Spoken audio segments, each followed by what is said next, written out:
एक खास शख्सियत के साथ मुलाकात। देखिए जयदेव पटेल के साथ नंबर 1 इंडिया न्यूज पर रोजाना रात 9 बजे। नमस्कार व्यूअर्स, मैं जयदेव पटेल और आप देख रहे हैं नंबर 1 इंडिया न्यूज। आपका एक बार फिर स्वागत है एक खास शख्सियत के साथ मुलाकात प्रोग्राम में। आज हम बात करेंगे बिहार में स्पेशल इंटेंसिव रिवीजन जो चलाया जा रहा है चुनाव आयोग की तरफ से, उसको लेकर कहीं ना कहीं जो सवाल खड़े किए जा रहे हैं, और इसी के साथ साथ में ईपिक नंबर को लेकर के चुनाव आयोग ने अब तेजस्वी यादव को नोटिस भेजते हुए स्पष्टीकरण मांगा है। आखिर इसका क्या कुछ प्रभाव पड़ेगा आने वाले समय में, और ये जो विवाद है ये कितना सही है, इन तामुद्दों बात करने के लिए हमारे साथ खास सम्मान है भारत सरकार में खनन और साथ ही कोयला मंत्री सतीश चंद्र दुबे। सतीश चंद्र दुबे जी, आपका बहुत बहुत स्वागत आज हमारे प्रोग्राम में। नमस्ते, बोलिए। सतीश चंद्र दुबे जी, आपसे मेरा पहला सवाल है कि बिहार में चुनाव आयोग की तरफ से स्पेशल इंटेंसिव रिवीजन जो चलाया जा रहा है, उसको लेकर जो विरोध प्रदर्शन चल रहा है, इसको कैसे देखते हैं आप? देखिए, जो चुनाव आयोग ने नियम बनाया है, नियमावली बनाया है, केवल सिंगल एक पार्टी के लिए नहीं बनाया, वो सबके लिए बनाया है, पक्ष विपक्ष सबके लिए बनाया है। लेकिन जो विपक्ष में लोग हैं, चाहे वो राजद के लोग हो, चाहे कांग्रेस के लोग हो, चाहे उनके सहयोगी दल हो, उनको बिहार के वोटर पर मूलतः जो पहले से बिहार के वोटर है उन पर भरोसा नहीं है। भरोसा रहता तो वो लोग कहीं से न वोटर विरोध कर रहा है, केवल नेतागण विरोध कर रहा है। मैं सीधा बात बताना चाहता हूँ कि जब हमारे पूर्वज बिहारी हिंदुस्तानी हैं, तो मेरे बाबा पर बाबा, मेरे पिताजी, मेरे माता जी का वोटर लिस्ट में नाम है, या उनका कोई ना कोई निश्चित रूप से जो कैटेगरी फिट किया गया है उसमें कोई ना कोई कागजात है। अगर ये सब किसी के पास नहीं है तो समझिए कि मूलतः वो बिहार के वोटर नहीं है। तो कहीं ना कहीं लोगों को बिहार के मूलतः वोटर पे इनको भरोसा नहीं है।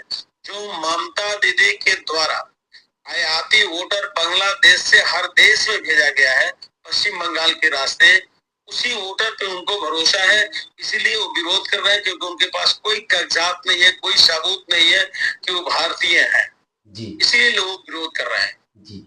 सतीश चंद्र दुबे जी, कहीं ना कहीं कल चुनाव आयोग ने तेजस्वी यादव को एक नोटिस जारी करते हुए कहा है कि दो वोटर आईडी का जो मामला है उसको लेकर अपना स्पष्टीकरण दे।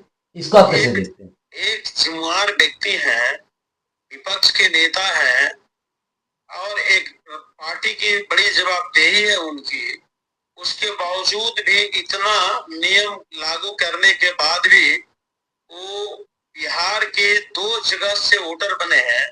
ये अपने आप में भी दर्शाता है कि उनकी नीति क्या है, उनकी नीयत क्या है, और किस टाइप के लोगों का उस समर्थन करना चाहते हैं जी। सतीश चंद्र दुबे जी, आने वाले समय में बिहार में विधानसभा चुनाव भी होने हैं। ऐसे में तेजस्वी यादव जो है वो बिहार में कहीं न कहीं वोटर लिस्ट के नाम पर एसआईआर को लेकर के सरकार को घेरने का काम कर रहे, तो राहुल गांधी जो है वो दिल्ली से कहीं न कहीं एनडीए और बीजेपी सरकार को घेरने का काम कर रही है। इसका क्या कुछ इम्पैक्ट दिखाई देगा आने वाले चुनाव में? देखिए, देश की आजादी के बाद लगातार बिहार में कांग्रेस की सरकार रही। 90 के बाद 90 से लेकर 2005 तक कांग्रेस के समर्थन से आरजेडी का सरकार रहा। बिहार में इन्होंने उस तरह का कोई काम नहीं किया जो जनता के भरोसा जीत सके।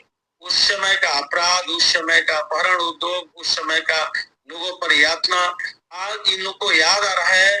तो कहीं न कहीं बिहार में जो माहौल अच्छा बना है उसको कहीं न कहीं लोग बदनाम करना चाहता है। मुद्दा विहीन है विपक्ष, विपक्ष के पास कोई मुद्दा नहीं है। जिस मुद्दा पर बात करे तो जबरदस्ती कोई ना कोई मुद्दा घेर कर और इस सरकार को बदनाम करना चाहती है जी। सतीश चंद्र दुबे जी, हाल ही में हमने देखा जिस प्रकार से जो सनातनी धर्म को टारगेट किया जा रहा है, इसको लेकर कल एक बयान सामने आया। जितेंद्र आव्हाड जो महाराष्ट्र की राजनीति से बिलोंग करते हैं, एनसीपी के कद्दावर नेता है, उनका कहना है कि जो सनातन धर्म है उसने कहीं इनके देश को बर्बाद किया है। इस पर आपकी टिप्पणी? देखिए, सनातन धर्म ये आज से नहीं है, आदिकाल से है। पहले धरती पे सनातन धर्म की ही स्थापना हुई, उसके बाद ही किसी धर्म की स्थापना हुई है। और भारतीय जनता पार्टी किसी धर्म से नफरत नहीं करती है। भारतीय जनता पार्टी सबका साथ, सबका विकास, सबका विश्वास के साथ सरकार चलाना चाहती है।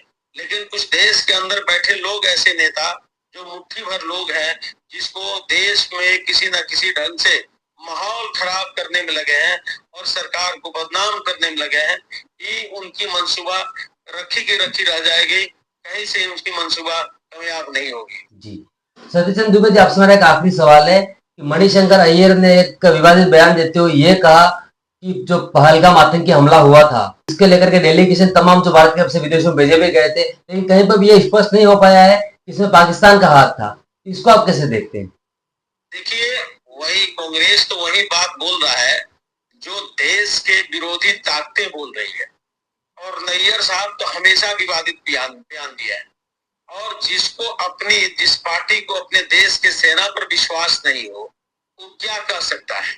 इसलिए हम यही कहेंगे कि सीधा है कि भाषा वही बोल रहे हैं जो पाकिस्तान बोल रहा है, वही भाषा कांग्रेस के लीडरशिप बोल रहा है। जी सतीश चंद्र दुबे जी, आपने हमारे लिए समय निकाला, उसके लिए आपका बहुत बहुत धन्यवाद।